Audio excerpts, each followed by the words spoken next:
ঠোঁট দিয়ে প্রতিরোধ করার ট্রাই করতেছে। সে কিন্তু এখন প্রচুর পরিমাণ খেপে গিয়েছে ও এবং আক্রমণ, আর আমাদের হিরো আলম পালিয়ে গিয়েছে। সে ভয়তে আর দেখে আসবে না, সে কিন্তু প্রচন্ড ভয় পেয়েছে। আগ যতই শান্ত থাকুক না কেন, শত্রু যখন আসে সে কিন্তু এক সময় খেপে যায়। তো আমাদের এই মো মাই গুডনেস বলতেছে, তুই শালা আমার দুবার গলা ধরেছিস, আমি কি তোর একবার কামড় দিতে পারবো না? মারের বদলে মার, রক্তের বদলে রক্ত। উস্তাদের মায়ের শেষ রাতে সে কিন্তু সেটা দেখিয়ে দিচ্ছে। সে বলছে, তুই যতই মারিস মার, কিন্তু সমস্যা নেই, আমি তোকে একটাই মারবো, তাতেই তোর অবস্থা খারাপ হয়ে যাবে। মিঠুন চক্রবর্তীর একটা ডায়লগ আছে, মারবো এখানে লাশ পড়বে শ্মশানে। সে কিন্তু হিরো আলমকে বলছে যে মারবো এখানে, তোর লাশ পড়বে একদম কবরস্থানে, টেনশনের কোনো কারণ নেই। ও আমাদের পশুর রাজা কিন্তু খেপে গিয়েছে আর একটা আক্রমণও করে বসেছে। তার হাতের অবস্থা খুবই খারাপ।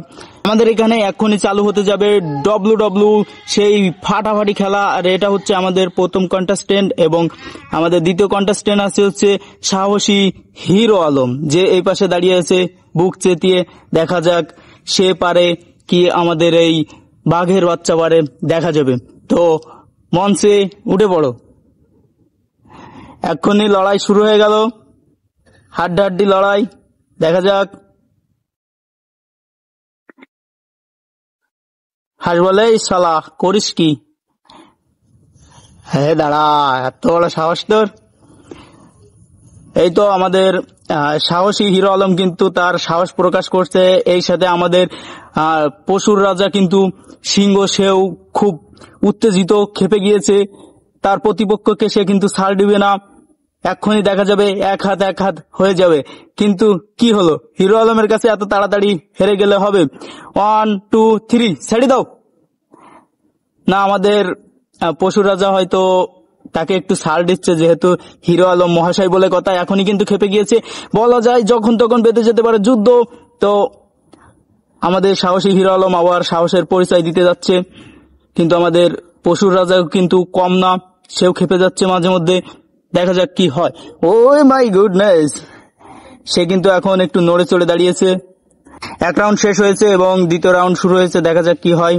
সাহসী হিরো আলম কিন্তু লড়ার ট্রাই করতেছে এবং ভয়ও পাচ্ছে, কেননা আমাদের পশুর রাজা কিন্তু খুব হিংস্র এবং রাগী। যখন রাগ হয়ে যায় ও কিন্তু কাউকে ছাড় দেয় না। দেখা যাক, দেখা যাক, লেজার দাও।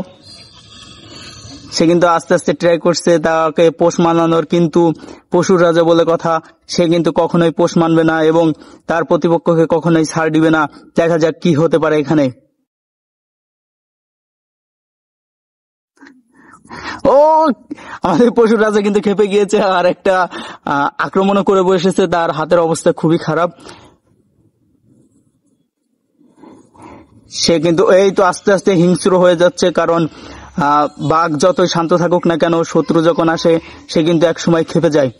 তো আমাদের এই মো মাই গুডনেস বলতেছে, তুই শালা আমার দুবার গলা ধরেছিস, আমি কি তোর একবার কামড় দিতে পারবো না? মারের বদলে মার, রক্তের বদলে রক্ত। ও মাই গুডনেস, আমাদের সাহসী হিরো আলমের কিন্তু ব্যাপক সাহস, সে কিন্তু একদমই ভয় পাচ্ছে না, মাঝে মাঝে পিছিয়ে হাঁটছে। কিন্তু আমাদের সিংহ রাজা কিন্তু জায়গায় দাঁড়ায় আছে, কোনো নড়ন চড়ন, একটুও ভয় পাচ্ছে না কাউকে। বলা যেতে পারে সে সিংহ হলেও বাঘের বাচ্চা। আর চিনে হাঁসটার নাম। তো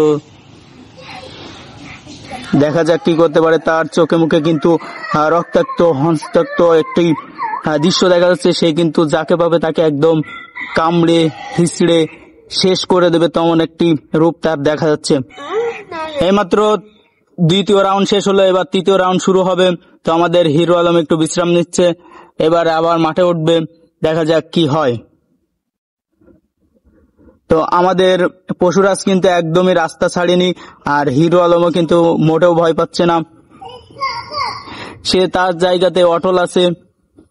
ও মাই গুডনেস, বক্সিং হচ্ছে, দেখা যাক কি হয়।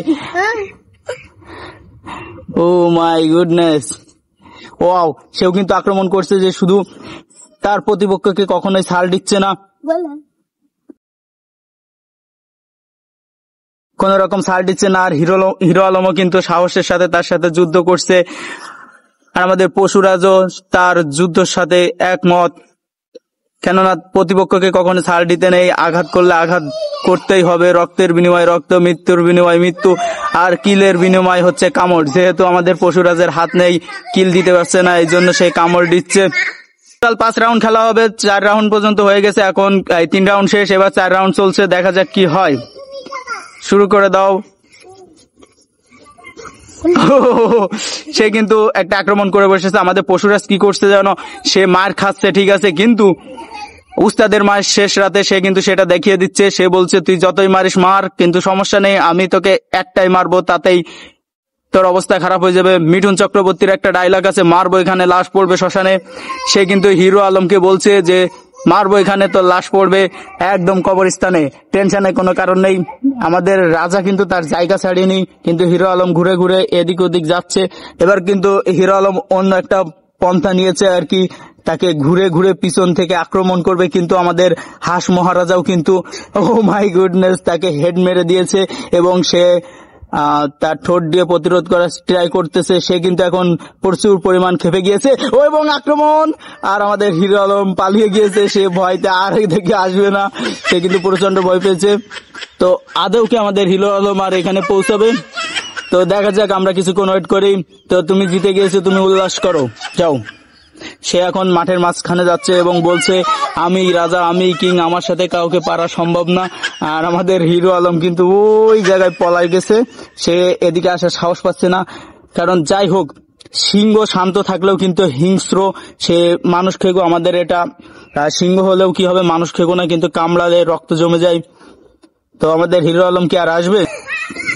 আমাদের হিরো আলম কিন্তু ভয় পেয়েছে, সে বলেছে সিংহ রাজা হচ্ছে রেগে গিয়েছে, আমি ওখানে এখন যাব না, গেলে আমাকে ঠুকাবে, প্রচুর মারধর করবে, এর জন্য চলে গেছে। এখন আছি এখানে, যেহেতু হাঁসটা খুব প্রিয় আমাদের কিন্তু কামড় দেয় না, এই যে।